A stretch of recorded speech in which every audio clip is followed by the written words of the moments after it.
26वीं आईनी तरमीम नाफिजुल अमल सदर मुमलिकत की मंजूरी के बाद आईनी तरमीम का गजट नोटिफिकेशन जारी। विफाक की काबीना और दोनों ईवानों ने आईनी तरमीम की मंजूरी दी। हुकूमत कौमी असम्बली में भी 2/3 अक्सरियत साबित करने में कामयाब। मंजूरी के लिए हुकूमत को 224 अरकान की हिमायत दरकार थी।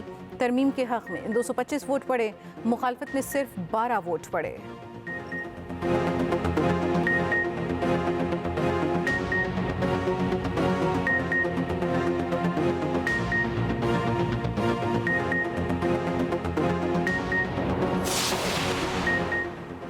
चीफ जस्टिस पाकिस्तान का इंतखाब 3 सीनियर जजेस में से होगा। सीनियर तरीन जज ऑटोमेटिक होगा।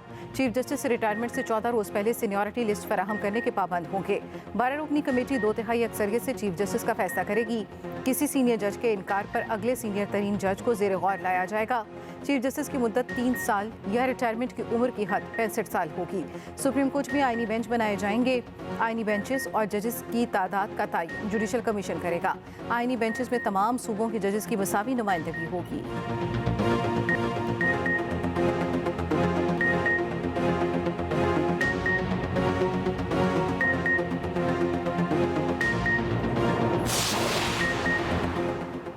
छब्बीसवीं आईनी तरमीम से मुतालिक जस्टिस मंसूर अली शाह और जस्टिस आयशा के दिलचस्प रिमार्क्स। मुसाबकती कमीशन से मुतालिक हाईकोर्ट के फैसले के खिलाफ अपील पर सुप्रीम कोर्ट में समाअत।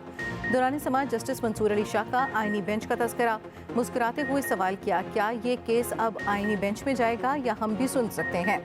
अब लगता है ये सवाल सुप्रीम कोर्ट में हर रोज उठेगा कि केस आम बेंच सुनेगा या आईनी बेंच। वकील फरूक नसीम ने कहा, सियासी केसेस अब आईनी केसेस बन चुके हैं। जस्टिस आयशा मलिक ने मुस्कुराते हुए रिमार्क्स दिए, चलें जी, अब आप जानें और आपके आईनी बेंच जानें।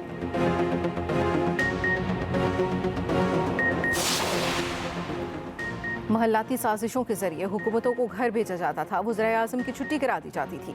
अब तरमीम के बाद अब मुंतखब वज़ीर आज़म को घर नहीं भेजा जा सकेगा। आज तय हो गया, पार्लियामेंट सुप्रीम है। वज़ीर आज़म शहबाज शरीफ का कौमी असम्बली में खिताब। कहा, कौमी यकजहती और इत्तफाक के राय की शानदार मिसाल एक बार फिर कायम हुई। आईनी तरमीम के लिए कोई लोटा वोट इस्तेमाल नहीं हुआ।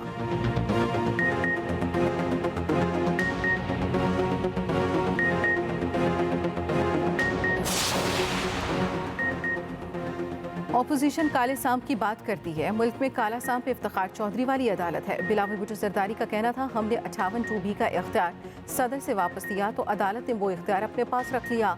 एक वज़ीर आज़म को खत ना लिखने पर फारिग कर दिया गया। एक वज़ीर आज़म को बेटे से तनख्वाह ना लेने पर निकाल दिया गया।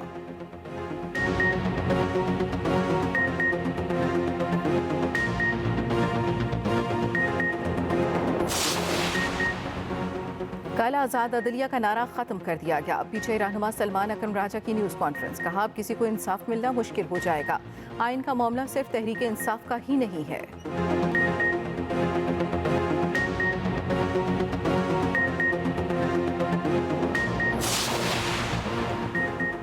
एक जज से हुकूमत, दूसरे से अपोजिशन घबरा रही है। मौलाना फजल रहमान ने कहा, आईनी तरमीम को शख्सियात के तनाज़े में यरगमाल ना बनाया जाए।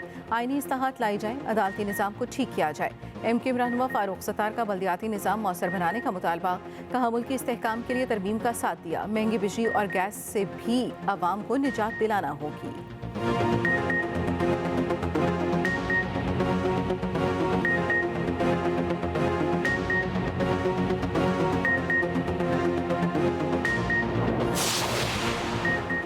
जमहूरियत जिंदाबाद, पार्लिमान पाइंदाबाद। 26वीं आईनी तरमीम की मंजूरी पर मरियम नवाज की मुबारकबाद।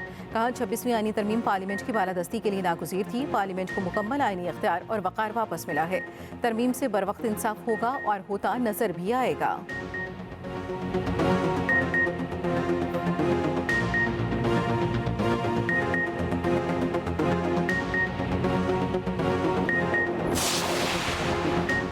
आईनी तरमीम का मकसद कौम को मुत्तहिद और विफाक को मजबूत करना है। अब भी वक्त है पीछे कौम की फलाह के लिए आईनी तरमीम की हिमायत का ऐलान करे। सीनियर वज़ीर सिंध शर्जील इनाम मेमन का कहना है, मिसाक़ जमहूरियत में सूबाई नुमाइंदगी यकीनी बनाने और विफाक को मजबूत करने पर इत्तफाक हुआ था। आईनी तरमीम के लिए अनथक मेहनत करने पर बिलावल भुट्टो को खिराज तहसीन पेश करता हूँ।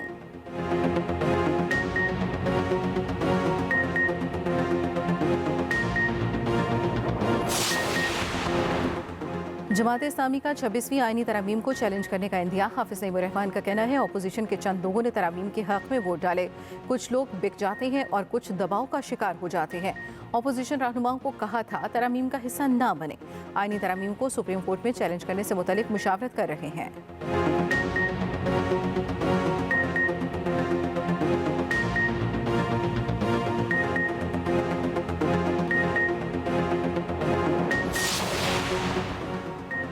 हमारे 13 जनवरी के फैसले में कोई गलती साबित नहीं की जा सकी। सुप्रीम कोर्ट ने पीटीआई इंटर पार्टी इलेक्शन इंतज़ामी अपील खारिज कर दी। इंटर पार्टी इंतखाब से मुतालिक 13 जनवरी का फैसला बरकरार। वकील हामिद खान ने कहा सुन्नी इत्तेहाद कौंसिल केस में 13 रुकनी बेंच फैसला दे चुका। चीफ जस्टिस काजी फाइज ईसा ने रिमार्क्स दिए मखसूस नशिस्तों के केस में नज़रसानी ज़ेर इल्तवा है। नज़रसानी दरख्वास्त में अदालती फैसलों की कानूनी हैसियत पर सवालात उठाने होते हैं।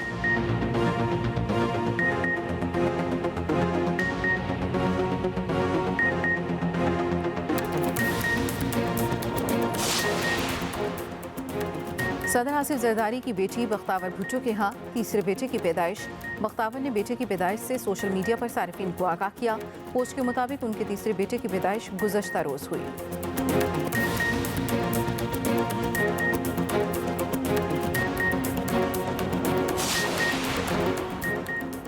और हिंदुस्तान आलमी सतह पर उजरती कातलों के जत्थे में शामिल बड़े आलमी जरीदे दी गार्डियन का तहलका खेज आर्टिकल लिखा भारत की बैनुल-अक़वामी दहशतगर्दी से कनाडा और अमेरिका के शहरी भी महफूज नहीं।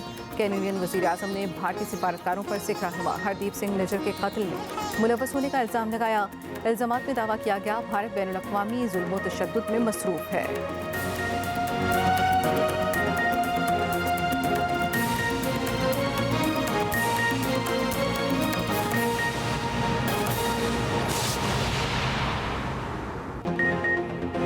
कराची की वफाकी उर्दू यूनिवर्सिटी के असातिज़ा और गैर तदरीसी अमले का एक बार फिर एहतजाज।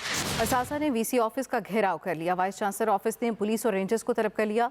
मज़ीद तफसील जानेंगे अपनी नुमाइंदा आयशा खान से। आयशा, क्या वजूहात हैं इस एहतजाज की?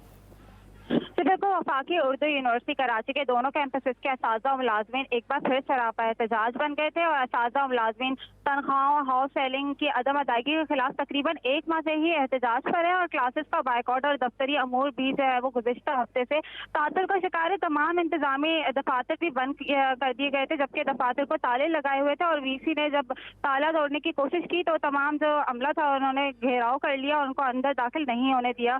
मगर जो ताज़ा तरीन सूरत हाल है वो ये है कि वाइस चांसलर को अंदर दाखिल होने दे दिया गया है और इस वक्त वाइस चांसलर जो है दफ्तर में मौजूद है और असातिज़ा की जो तमाम मामलात हैं और उनके मुतालबात हैं उनको हल करने की जो है उन्होंने यकीन दहानी कराई है। मुज़ाकरात जो है जारी है। असातिज़ा का कहना है कि जब तक ये मुज़ाकरात जारी है और अगला लाएवल तय नहीं होता तब तक हम यहीं पर हैं और हमें यकीन है कि वाइस चांसलर जो है हमारे मुतालबात मंजूर कर लेंगे। जी, बहुत शुक्रिया आयशा खान।